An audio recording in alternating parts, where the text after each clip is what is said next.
Baik.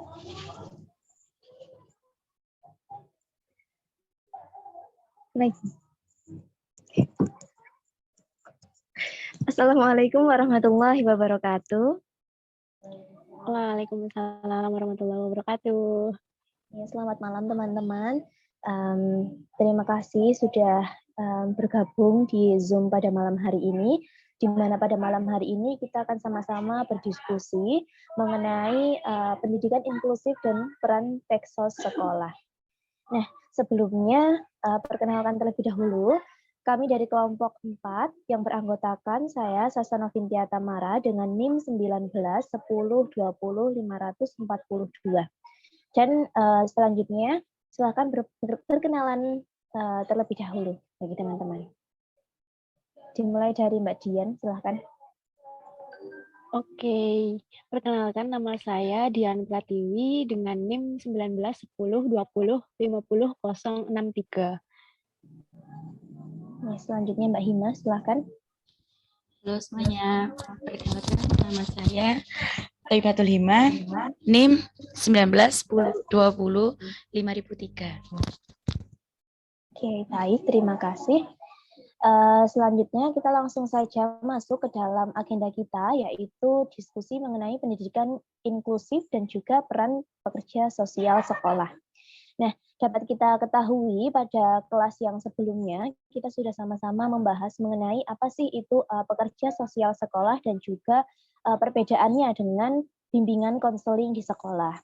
Kita ulik kembali supaya kita juga lebih paham mengenai apa itu pekerja sosial sekolah dan juga perbedaannya dengan bimbingan konseling itu apa, dan juga nantinya lebih jelasnya mengenai Peksos sekolah itu apa sih gitu. Nah, yang pertama mengenai pekerja sosial sekolah.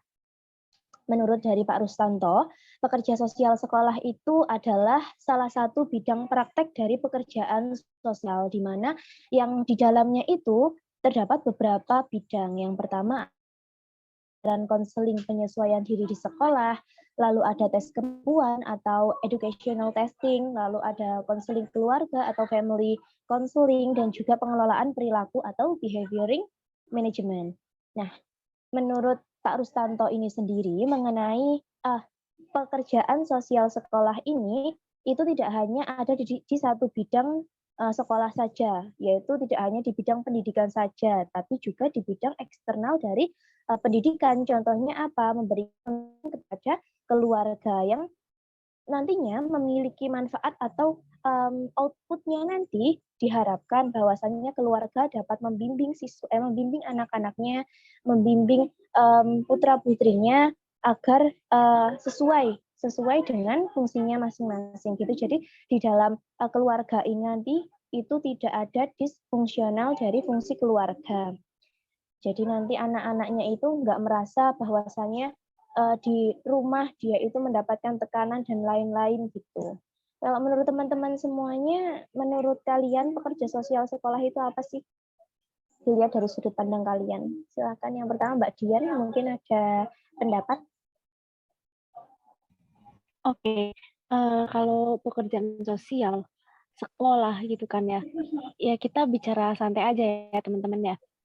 Yang mana pekerja sosial itu kan suatu pekerjaan yang profesional yang dilakukan oleh profesional yang memiliki ilmu, terus keterampilan serta kode serta memerankan kode etik yang berlaku begitu kan. Nah, dalam hal ini kan terkait sekolah yang mana pelayanannya lebih kepada anak-anak kayak gitu yang saya pahami sih. Yang mana di situ juga memberikan pelayanan dan tujuan serta pengembangan kayak gitu. Terus pemberian bantuan rehabilitasi maupun perlindungan sosial kayak gitu. Terus juga menurut saya membantu menjangkau dan menggunakan pelayanan sosial yang sudah ada ataupun memberi informasi ataupun juga memberikan nasihat kepada peserta didik yang ada di sekolah kayak gitu. Jadi lebih ke ya begitulah pekerja sosial sekolah kayak gitu. Oke, berarti bagaimana kemampuan seorang itu untuk mencapai keberfungsian sosialnya kayak gitu. Di bidang sekolah seperti itu, di bidang pendidikannya Ya seperti itu. pastinya. Ya, jadi tadi yang Mbak Dian sampaikan bahwasanya mengenai pekerja sosial sekolah itu merupakan seorang ahli di bidang pekerja sosial di bidang pendidikan yang lebih apa namanya nih mengutamakan atau lebih gimana tadi bahasanya? Ya lebih expert ke anak-anak kayak gitu loh, ke anak-anak Ya, sekolah lebih kayak ke anak-anak di sekolah, ya betul sekali. ya segala hal yang terkait dengan anak-anak kayak gitu. Permasalahan, ya semuanya kayak gitu, mencakup Tapi semuanya. garis besarnya juga hampir sama seperti bimbingan konseling seperti itu. Iya sih. Ya, oke. Lalu dari Mbak Himah sendiri, menurut Mbak Himah gimana?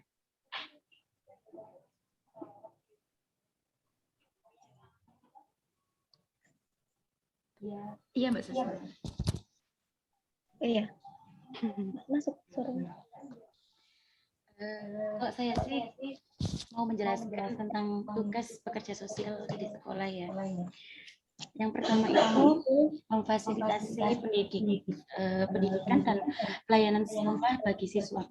Sebenarnya itu tugas pekerja sosial di sekolah itu bukannya ke konseling ya? Gimana? Ke konseling, lebih ke konseling.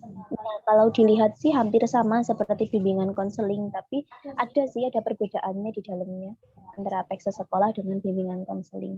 Oh, seperti itu ya. Terus yang pertama tadi memfasilitasi pendidikan dan pelayanan sosial bagi siswa. Kemudian yang kedua itu bertindak sebagai pembela siswa, memfokuskan diri pada kebutuhan. Jadi kebutuhan kita itu sebagai PEKSA sekolah bertindak sebagai memfokuskan diri siswa tadi kepada kebutuhannya siswa yang sangat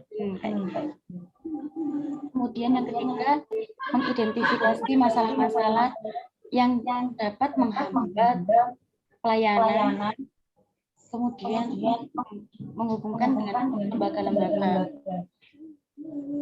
Terus yang keempat bekerja sama dengan guru, kemudian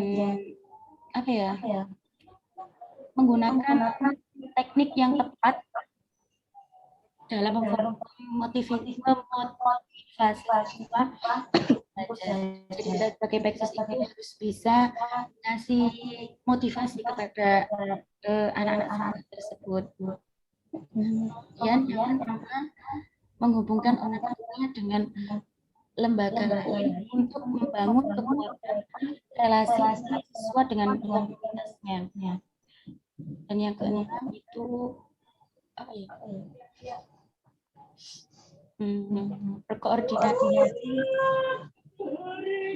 berkoordinasi dan dengan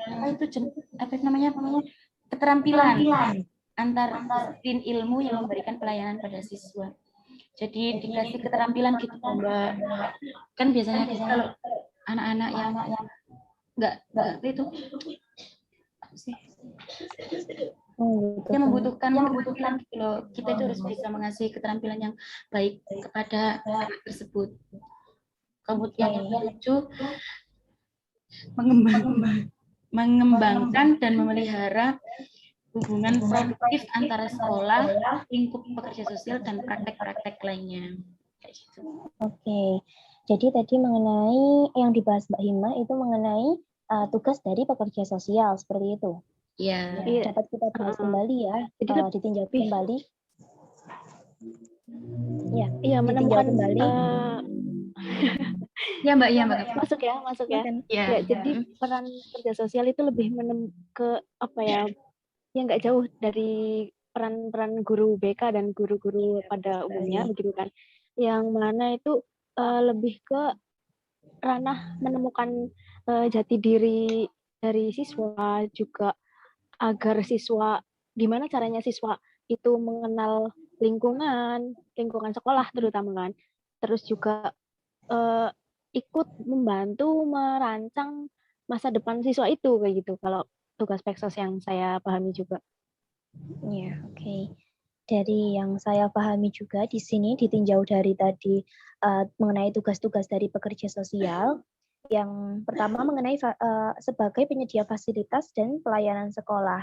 Di sini juga pekerja sosial kan tadi tidak hanya di bidang internal di dalam pendidikan di sekolah, tapi juga di eksternal di luar sekolah. Salah satunya juga menyediakan pelayanan sekolah yang berupa seperti apa nih namanya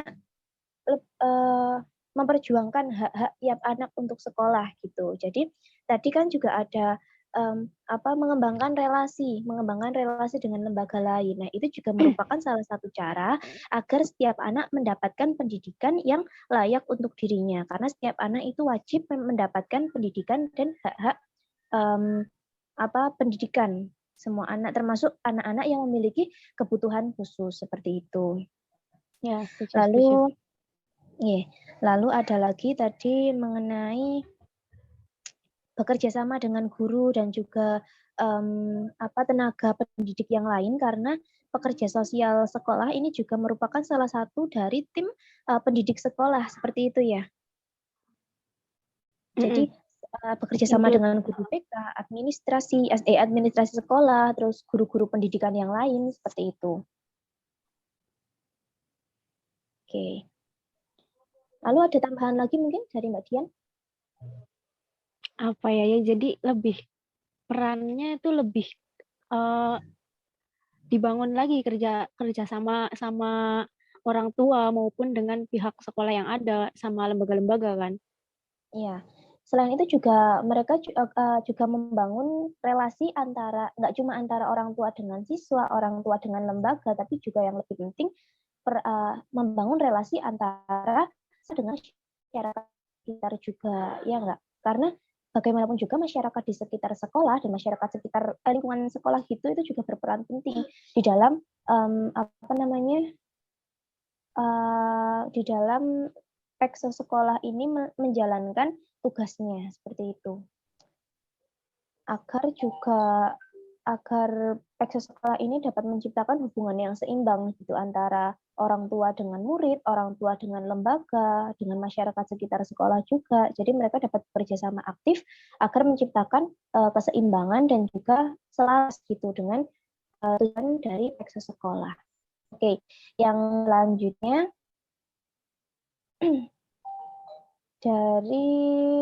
kalau kemarin dibahas perbedaan dengan bimbingan konseling gitu. Dari kalian gitu ada menemukan nggak perbedaan antara Peksos sekolah dengan bimbingan konseling? Dari Mbak Hima mungkin ada? Hima.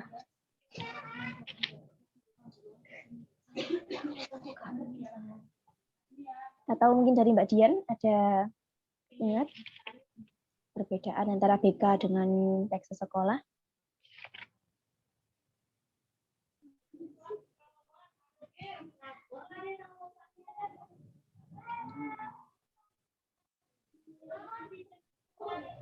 Lanjut dulu.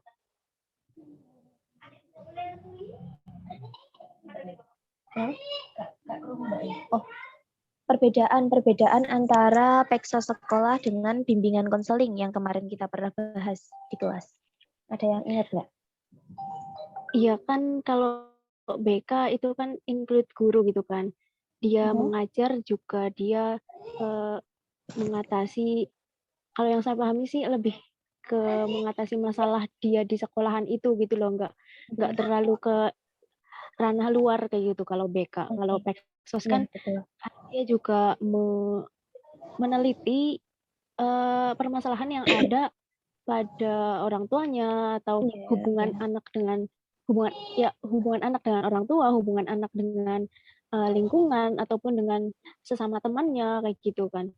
Nanti anak-anak yang punya masalah itu ya tadi diberikan intervensi begitu kan.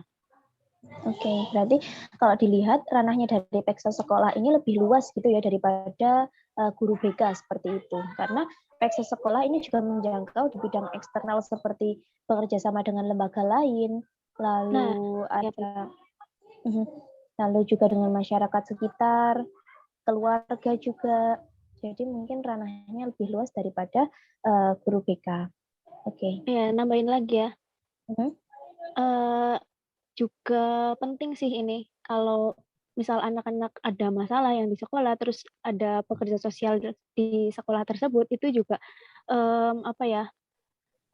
menghubungkan dengan lembaga hukum kayak gitu kan. Itu kan Iya, betul. perlu juga bantuan Iya. hukum kayak gitu. Jadi Betul. nanti menghubungkan dengan bantuan hukum gitu. Oke. Dari Mbak Hima ada tambahan lagi nggak?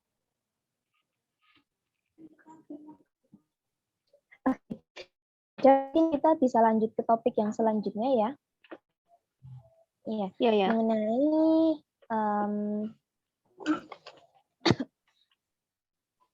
pendidikan inklusif. Nah, nanti kita merelasikan ya, digabungkan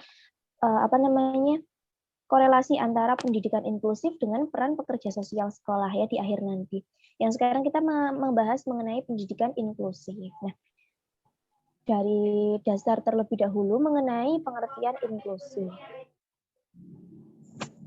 Oke, pengertian dari inklusi. Inklusi sendiri itu merupakan diambil dari istilah pendidikan inklusif atau pendidikan inklusi yang merupakan kata atau istilah yang dikumandangkan oleh UNESCO yang berasal dari kata education for all, yang artinya pendidikan yang ramah untuk semua.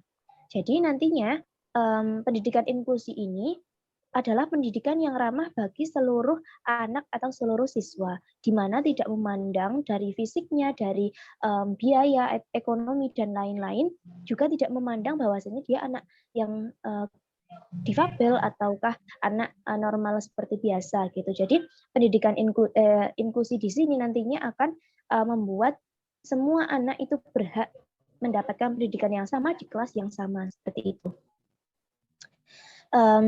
Mereka itu juga memiliki hak dan kesempatan yang sama untuk memperoleh manfaat yang maksimal dari pendidikan.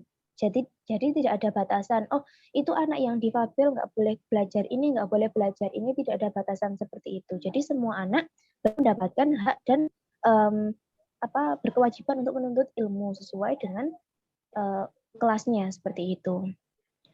Kalau dari Mbak Dian sendiri, ada pandangan lain nggak mengenai pengertian dari inklusi ini sendiri? Atau kesimpulan dari Mbak Dian mengenai apa yang saya paparkan tadi? Oke. Kurang lebih kalau pendidikan inklusif itu sama ya seperti yang Mbak Sasa paparkan tadi. Dia lebih ke memberikan pendidikan, memberikan kesempatan pendidikan kepada semua anak kayak gitu, tidak terkecuali bagi anak-anak yang berkebutuhan khusus ataupun difabel ataupun anak yang tanda kutip istimewa begitulah. Dan itu tuh yang jadi anak yang berkebutuhan khusus itu belajar dengan anak-anak pada umumnya di satu kelas kayak gitu, dicampur Iya, kayak gitu kan. Betul. Ya sih, Dari menanggapi yang tadi, kalau pendidikan kan memang adalah hak segala bangsa, itu juga tercantum dalam pembukaan UUD kan. Jadinya ya siapapun memang kita berhak kayak gitu mendapatkan pendidikan kayak gitu. Oke. Oh, dari Mbak Hima sendiri ada tambahan nggak mengenai pengertian inklusi gitu? Dari Mbak Hima, pandangannya Mbak Hima sendiri, pengertian inklusi itu apa sih? Gitu. Kalau menurut saya, agak menurut saya, tapi dari artikel yang dikirim Pak Umam itu, pendidikan inklusif itu sistem layanan pendidikan yang mengatur agar siswa dapat dilayani di sekolah terdekat. Kemudian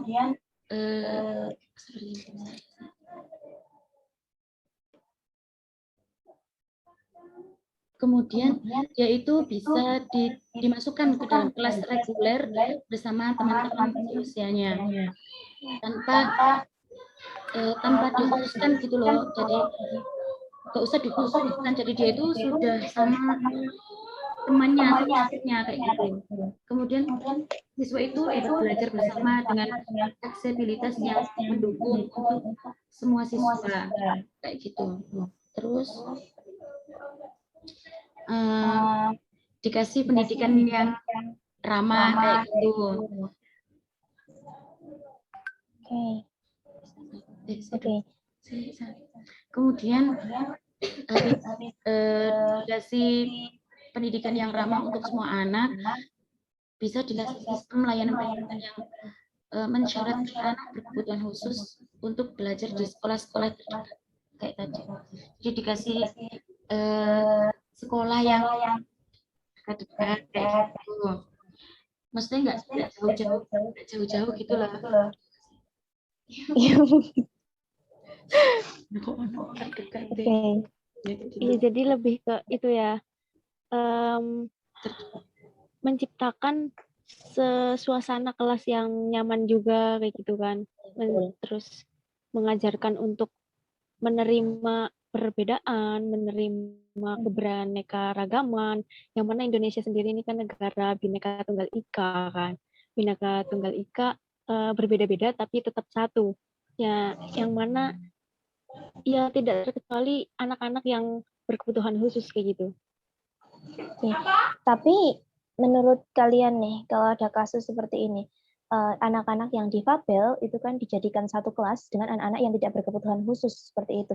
Menurut kalian nantinya mereka itu akan kesusahan atau enggak gitu untuk mengikuti berjalannya kelas gitu? Menurut kalian gimana? Kayaknya nanti itu pasti ada yang nggak fokus. Soalnya kan melihat temannya yang disabilitas kan ya Pak ya. Jadi kayak nanti nggak fokus kok temanku kayak gitu ya. Mungkin nanti anak-anak itu jadi nggak fokus gitu loh. Nanti punya pikiran kasihan atau gimana. Nah, kalau terus lanjut. Iya, gimana Mbak Dian? Lanjut dulu Hima. Udah. Oh ya, kalau menurut saya ya, aku pengalaman waktu 2018 kemarin, aku pernah ngajar di SDIT internasional yang ya tak sebut nama aja ya, SDIT Budi Mulia di Maguwoharjo. Nah itu saya ngajar ngaji gitu kan, pengajar ngaji gitu. Yang mana sekolah ini nih, ya ini aku berbagi pengalaman aja sama teman-teman. Sekolah ini nih mengedepankan nilai-nilai inklusif serta pendidikan Montessori gitu. Di situ tuh saya ngajar ngaji dari jam 8 kayak gitu, jam 8 sampai jam 9 kayak gitu kan ya. 1 jam 2 jam kayak gitu. Itu kelas 2 SD kayak gitu. Yang itu kan SD itu internasional kan, dan itu tuh anak-anak yang berada kayak gitu, anak-anak kelas atas kayak gitu. Ya terus di situ tuh kebetulan ada anak-anak yang difabel juga. Beberapa lah, ada 3 atau 4 orang di kelas itu, yang satu kelasnya itu sekitar 20 orang kayak gitu. Sekitar 20 orang, dan tenaga pengajarnya itu di satu kelas ada guru, terus wali kelas, maksudnya wali kelasnya, terus guru pendampingnya, terus sama guru ngajinya 2. Jadi satu kelas itu ada 4 guru kayak gitu kan. Ada 4 guru. Nah, begitu saya ngajar, ya saya mengikuti juga kan, mengikuti gimana sih cara para guru di sana ngajar kayak gitu kan. Itu tuh mereka mendoktrin lah bahasanya, mendoktrin yang baik-baik kayak gitu, mendoktrin yang menghargai perbedaan, menghargai keberagaman kayak gitu, saling menghargai lah. Ini ada yang ini gitu kan. Terus si guru ini ya memberi pengertian ke. Oke. Mohon maaf tadi ada sedikit kendala jaringan. Mungkin kita bisa lanjutkan lagi. Silakan ke Mbak Dian, dilanjutkan bercerita mengenai pengalamannya. Oke. lanjut ya. Tadi kan saya ngajar ngaji di SD Budi Mulia itu. Nah, yang mana SD itu ada anak-anak yang berkebutuhan khusus kayak gitu. Terus satu kelasnya di kelas 2 itu 20 anak, terus ada 4 pengajar, terus ya di situ guru-gurunya itu menanamkan nilai-nilai yang baik kepada anak-anak di sana untuk saling menghargai, saling menghormati satu sama lain. Terus kalau ada anak yang berkebutuhan khusus itu jangan dihindari, nggak boleh itu. Itu harus ditemenin kayak gitu kan, yang mereka juga manusia kayak gitu. Mereka juga berhak hidup, mereka juga berhak mendapatkan pendidikan, mereka berhak atas semuanya kayak gitu. Itu sih yang yang saya dapatkan di SD Budi Mulia itu. Terus juga pengajaran Montessori itu kan penting banget ya. Itu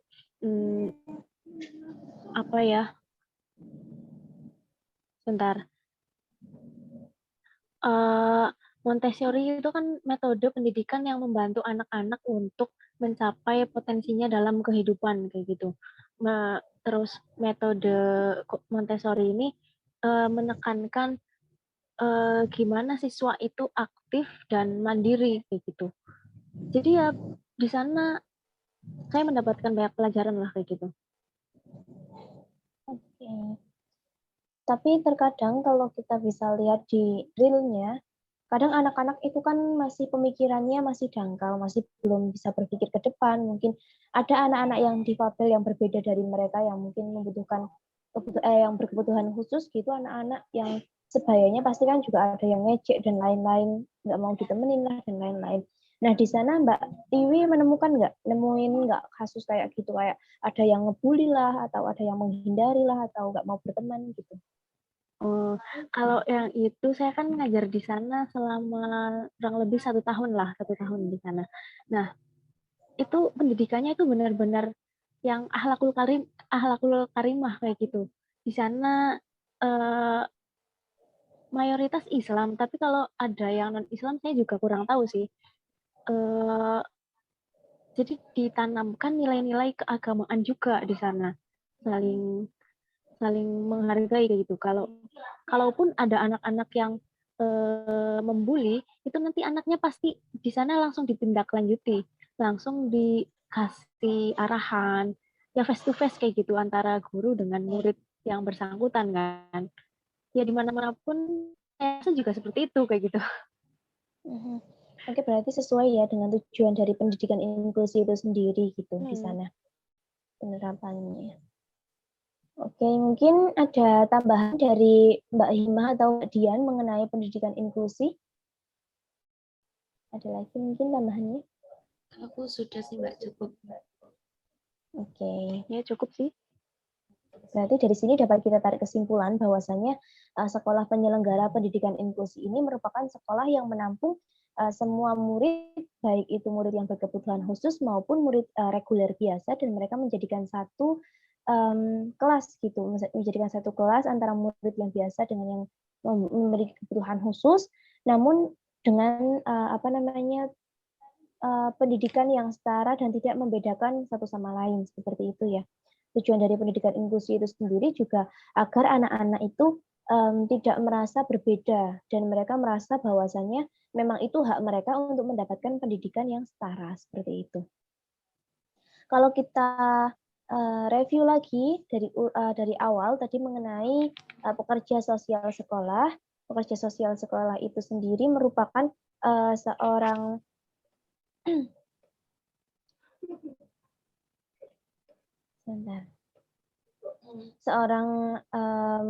ahli pekerja profesional sosial gitu. ya, ahli profesional pekerja sosial di bidang pendidikan sekolah yang memberikan pelayanan konseling, memberikan pelayanan konseling terhadap keluarga juga, terhadap anak-anaknya juga, Selain itu juga selain itu juga pekerja sosial sekolah ini tidak hanya di bidang internal sekolah saja, melainkan juga di bidang eksternal seperti bekerja sama dengan layanan-layanan hukum atau layanan yang lain, layanan sosial dan lain-lain.